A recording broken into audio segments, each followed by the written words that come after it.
Hello mga kalanglang and welcome sa part 2 sa ating Berok Island Vlog.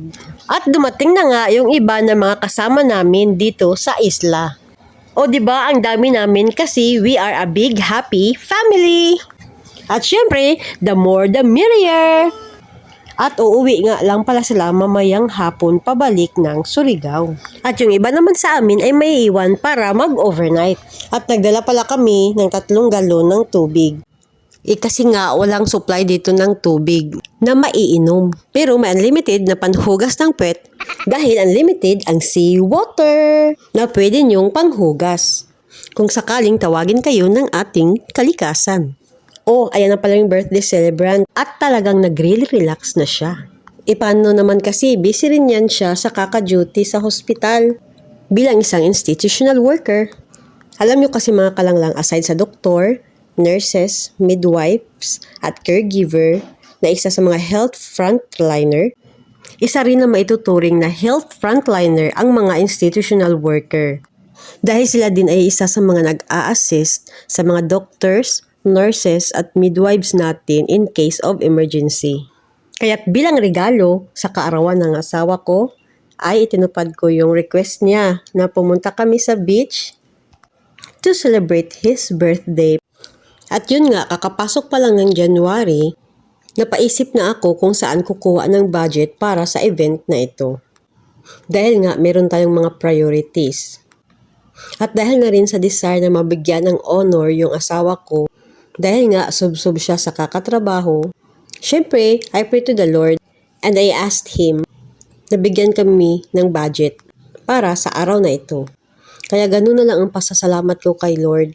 Kasi nga, itinipad niya yung desire ko na makaselebrate kami ng birthday ng asawa ko at the same time makabanding kami sa pamilya namin. At ito nga pala yung center side ng Berok Island na para ba siyang swimming pool pero napapalibutan niya ng mangrove.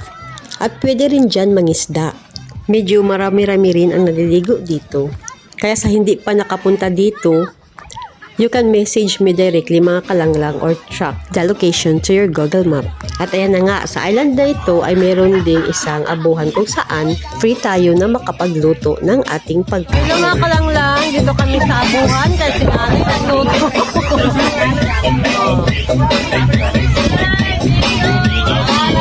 Ito ang dahilan kung bakit dito namin pinili sa Berok magligo ng dagat. Dahil meron abuhan. Dili ka mo diri mag-problema mga kalanglang kung mga ligo ka mo diri sa Berok kay naay diri abuhan, pwede ra ka mo makaluto-luto kung gusto niyo.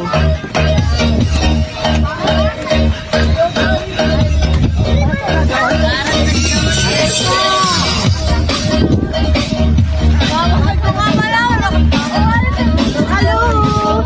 Okay, this is the other side of Berok, inside of Berok Island. Siyang swimming pool as in. Wow!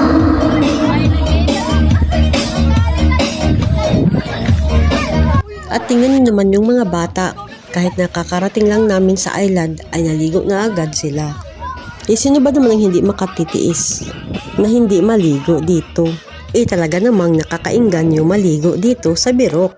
At ito nga pala yung time na hindi na nakahintay yung mga bata sa linuto nila ni nanay. Kaya nauna na kami ditong kumain. Buti nilang talaga hindi maaraw nung mga panahon na ito.